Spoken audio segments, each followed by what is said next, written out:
एक ऐसी लड़की जिसका एक आग ने पूरा बचपन छीन लिया, उसका सर बुरी तरह जल गया। वो अपनी दोस्त सुनहुई से बदला लेना चाहती थी और अनजाने में उसने जियोंग को मार दिया था। सुनहुई पूरी तरह टूट चुकी थी पर उसके माता पिता ने उसे बचा लिया था। उसे अपने फैमिली की फोटो में एक लड़की की तस्वीर मिली थी जिसके बारे में कोई भी कुछ नहीं बता रहा था और एक काली कांड ने सुनहुई को मारने की कोशिश की थी जो उसके पिता ने किराए पर ली थी, जिससे उसे समझ आ गया था कि उसके माता पिता असल में शैतान है जो उसे मारना चाहते हैं। अब हम सुनहुई के पिता को देखते हैं जो जब उस सीक्रेट रूम में जाता है तो उसे पता चलता है कि वहाँ की खिड़की खुली हुई है और वहाँ मौजूद फैमिली फोटो भी गायब थी। वहीं सुनहुई ने भी डिसाइड किया था कि वो अपने पिता से उस लड़के के बारे में पूछेगी, पर जैसे ही उसने गेट खोला उसके पिता उसके सामने थे। उनकी आंखों में गुस्सा था। वो पूछते हैं कि तुमने ऐसा क्यों किया, पर वो कोई जवाब नहीं देती, जिससे मिस्टर चोई का गुस्सा भड़क उठता है। वह उसके कमरे में घुसकर चीजें तोड़ने लगता है और चिल्लाता है, तुम सबसे बदतर बेटी हो, इस परिवार के नाम के लायक भी नहीं, मुझे बता दो वो तस्वीर कहाँ है। सुनहुई घबराई हुई कहती है कि वो मेरे बैग में है। पिता उस बैग को खोलकर उस तस्वीर को निकाल लेता है और वहाँ से जाने लगता है। सुनहुई हिम्मत करके दोबारा पूछता है कि इस फोटो में जो लड़का है वो कौन है। मैं कब से आपसे काफी सारी चीजें पूछना चाहती हूँ कि माँ के जियोंग के घर जाने के बाद उसमें आग कैसे लग गई और आपकी गाड़ी के अंदर सुया का स्वान पेंडेंट कैसे था। मैं आपसे काफी डरी हुई हूँ, अगर आपने मुझे कुछ नहीं बताया तो मैं पुलिस में आपकी रिपोर्ट कर दूंगी। पिता की आवाज ठंडी और खतरनाक हो जाती है, अगर तुमने ऐसा किया मैं खुद तुम्हें मार डालूंगा। डरी हुई सुनहुई को पुलिस से उस लड़के के बारे में पता चलता है जो फोटो में था। सच्चाई तलवार की तरह गिरती है, वह लड़का उनका असली बेटा था। सालों पहले वह एक रहस्यमयी आग में मारा गया। अब तस्वीर साफ होती जा रही थी। सुनहुई को प्यार से नहीं बल्कि उस बेटे की जगह भरने के लिए गोद लिया गया था ताकि परफेक्ट फैमिली अपनी नकली इमेज बनाए रख सके। घर लौटने पर उसके माता पिता उसे कमरे में बंद कर देते हैं। वह हर कदम पर उसकी निगरानी कर रहे थे ताकि वह कोई गलती न कर सके।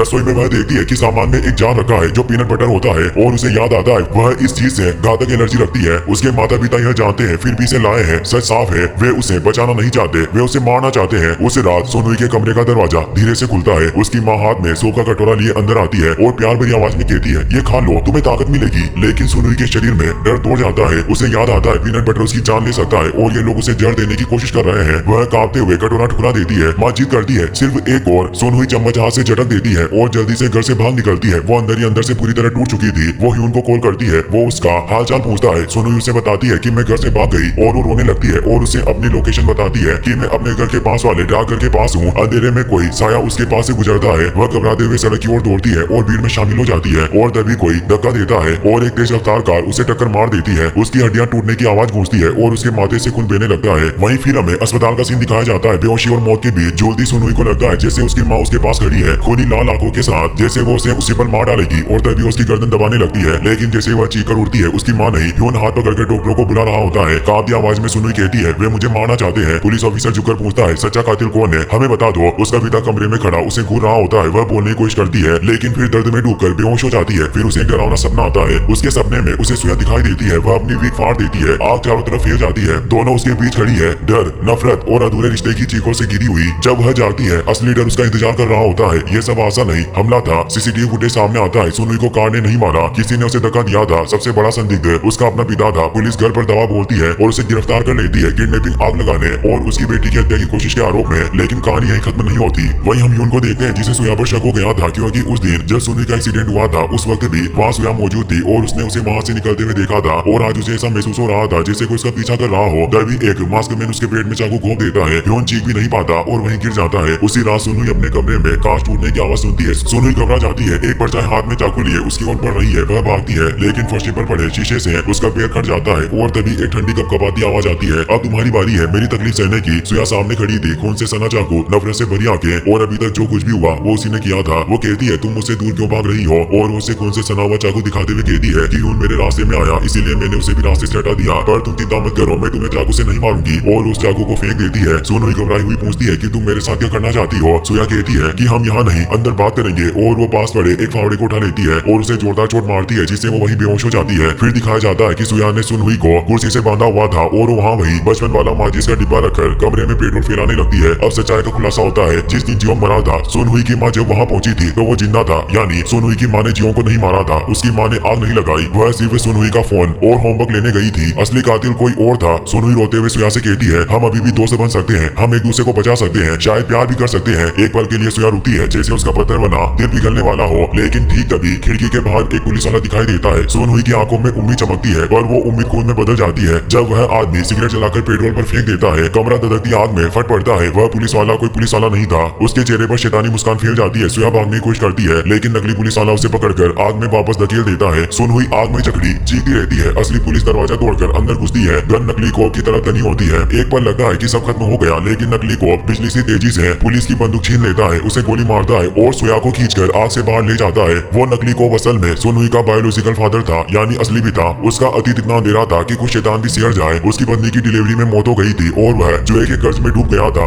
अपनी नाकामी छुपाने के लिए उसने अपनी बेटी को नकली एक्सीडेंट में इस्तेमाल किया ताकि बीमा कंपनी से काफी सारे पैसे ठग सके, लेकिन प्रोसिक्यूटर ने उसकी सच्चाई पकड़ ली, जिससे उसे जेल जाना पड़ा। और वो प्रोसिक्यूटर और कोई नहीं बल्कि सुनहुई का फोस्टर फादर मिस्टर चोई था। जब सुनहुई का असली पिता जेल से बाहर आया, बदला लेने की आग में जल रहा था और वही साजिश रचकर सुनहुई को उसकी फैमिली के खिलाफ कर रहा था। और पुराने समय में भी उसने बदला लेने के लिए एक अंडरग्राउंड रूम बनाया और एक नकली किडनैपिंग रची। वहीं उसकी बेटी सुनहुई और मिस्टर चोई का असली बेटा फंस गए और वहाँ शॉर्ट सर्किट होने की वजह से आग लग गई। लड़का बाहर निकलने की कोशिश करता रहा, पर आग इतनी तेज थी कि वो दरवाजे से बाहर नहीं निकल सकते थे और बाहर निकलने के लिए सिर्फ एक छोटी सी खिड़की बची हुई थी। उसने अपनी जान पर खेलकर छोटी लड़की सुनहुई को बाहर धकेला और खुद अंदर फंसकर जल गया। फायर फाइटर्स ने कहा अंदर कोई जीवित नहीं बचा, लेकिन फिर मलबे से एक बच्ची सुनहुई मिली, जो और कोई नहीं बल्कि सुनहुई थी, जिसे उस लड़के ने बचाया था। अपने बेटे की मौत से टूट चुके माता पिता अपने दिल के सबसे दर्दनाक कोने में एक और सच दबाए हुए थे। उनका बच्चा अपनी आखिरी सांसों में जिस लड़की को बचाकर गया, वही आज उनकी बेटी है। उन्होंने सुनहुई को सिर्फ इसलिए नहीं अपनाया कि वो अकेली थी, उन्होंने उसे अपनाया क्योंकि उनके बेटे ने अपनी जान देकर उसे बचाया था और उसके इस त्याग की इज्जत में उन्होंने सुनहुई को प्यार से पाला। उनका गुनाह सिर्फ इतना था, वे सुनहुई से बेइंतहा प्यार करते थे, यहाँ तक कि हर सच को झूठ की परतों में दफना दिया और वो उसे बचाने के लिए कुछ भी कर सकते थे। सुनहुई का बायोलॉजिकल फादर और उसका एडॉप्टिव फादर मिस चोई आपस में भीषण लड़ाई में उलझ जाते हैं। दोनों लड़ते लड़ते पहाड़ी से नीचे उफनते समुद्र में गिर जाते हैं। कोई नहीं जानता कि दोनों में से कोई जिंदा बचा या नहीं। सुनहुई रोते हुए अपनी माँ की बाहों में गिर जाती है। माँ फुसफुसाती है, जो भी हो तुम हमारी बेटी हो, हमारी खूबसूरत बच्ची, मैं तुम्हें कुछ नहीं होने दूंगी। उधर सोया जिसे नकली पुलिस वाला उठाने गया था, वो एक लोकर में घायल बेहोश जिंदा मिलती है। उसे अस्पताल ले जाया जाता है, जहाँ डॉक्टर कहते हैं कि वह धीरे धीरे ठीक हो सकती है, शरीर भी और शायद दिल भी। अद्भुत रूप से मिस्टर चोई को भी समुद्र से जिंदा बरामद कर लिया जाता है। दिन बीते जाते हैं, दुख, भ्रम और धीरे धीरे ठीक होने की कोशिशों में सुनहुई अपने डर और दर्द के बीच में उनसे मिलने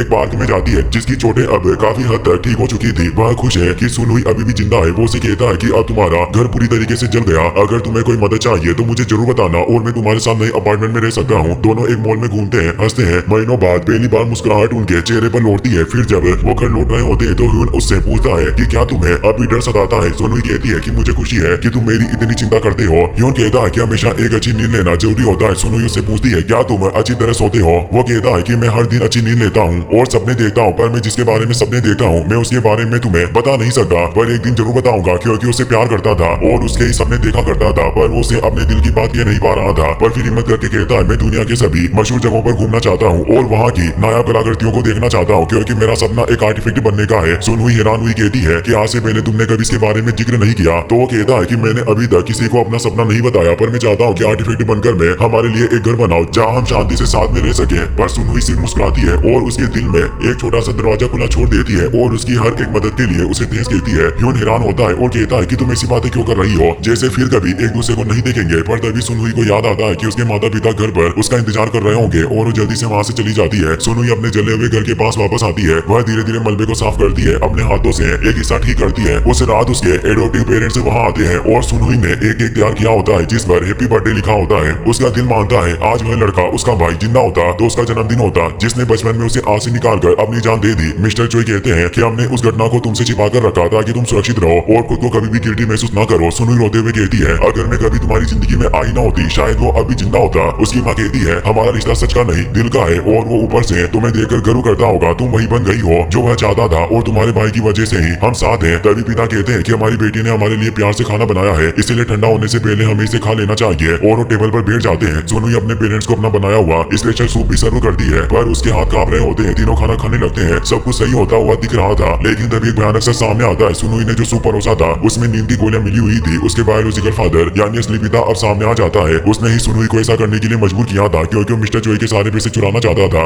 और उसने सुनहुई को फुसलाया था कि अगर उसने उसका साथ नहीं दिया तो मिस्टर चोई और उसकी वाइफ को मार देगा। सुनहुई कहती है कि आपको अपना वादा याद है ना। वो कहता है कि मुझे इन दोनों से कोई लेना देना नहीं है, मुझे सिर्फ पैसे चाहिए, हम दोनों नई जिंदगी शुरू कर सकते हैं, बस तिजोरी खोल दो। वहीं ह्यून जब घर लौट रहा था तो उसे अभी भी सुनहुई की बातें याद आ रही थी और उसे एहसास होता है कि वो आज अजीब बर्ताव कर रही थी, हर चीज के लिए थैंक्स कह रही थी। उसे शक होता है कि जरूर उसके साथ कुछ होने वाला है और वो पुलिस को कॉल करके इस बारे में बता देता है। वहीं असली पिता सुनहुई से तिजोरी का पासवर्ड पूछता है, जिस पर सुनहुई कहती है मेरी जन्म तिथि ही उस लोकर का पासवर्ड है। पर असली पिता जो अपनी बेटी की जन्म तिथि तक याद नहीं रखता, बार बार गलत तारीख डालता रहता है। वह खुद को कोसता है मैं कैसा बाप हूँ, अपनी बेटी का जन्मदिन तक नहीं जानता। सुनहुई उसका टेस्ट ले रही थी और उसे एहसास हो चुका था कि असली बाप से पैसा चाहता है और उसे किसी चीज की परवाह नहीं, नशे में चूर गुस्से में पागल। आखिरकार उसे तारीख याद आती है, तिजोरी खुल जाती है और उसमें काफी सारा पैसा जैसा होता है वह खुशी से झूमता है और कहता है कि इन पैसों से मैं एक अच्छा पिता भी बन सकता हूँ। लेकिन सुनहुई की आंखों में सिर्फ आंसू थे और सुनहुई बस हल्की सी मुस्कान देती है, क्योंकि जिस शराब से वह जश्न मना रहा था उसी में जहर मिला था। उसका बायोलॉजिकल फादर गला पकड़कर जमीन पर गिरता है, दम घुटता है, दया की भीख मांगता है। सुनहुई ठंडी आंखों से देखती रहती है, जैसे न्याय होते हुए देख रही हो। आखिरकार वह तड़प तड़प कर अपना दम तोड़ देता है। सुनहुई एम्बुलेंस नहीं बुलाती बल्कि खुद भी उसी जहरीली शराब का गिलास उठाती है। शायद अब सब खत्म कर देना ही ठीक है, पर जैसे ही वो उसे पीने वाली होती है पर तभी उसकी एडोप्टिव मदर गिलास हाथ से नीचे गिरा देती है और उसे गले लगाकर कहती है कि कुछ भी हो मैं तुम्हें बचाऊंगी, तुम मेरी अनमोल बेटी हो। मैंने तुमसे कहा था ना। एक पल के लिए सब कुछ फिर से परिवार जैसा लगता है, लेकिन तभी पुलिस घर में घुस आती है। तीनों बेहोश हालत में पाए जाते हैं। पुलिस वालों को कुछ समझ नहीं आता कि आखिर यहाँ क्या हुआ। 3 साल बाद का सीन दिखाया जाता है। पता चलता है कि सुनहुई विदेश चली गई है और वो कभी वापस लौट कर नहीं आना चाहती थी। उसके माता पिता ह्यून से कहते हैं उसे ढूंढो, उसे घर लाओ। ह्यून अब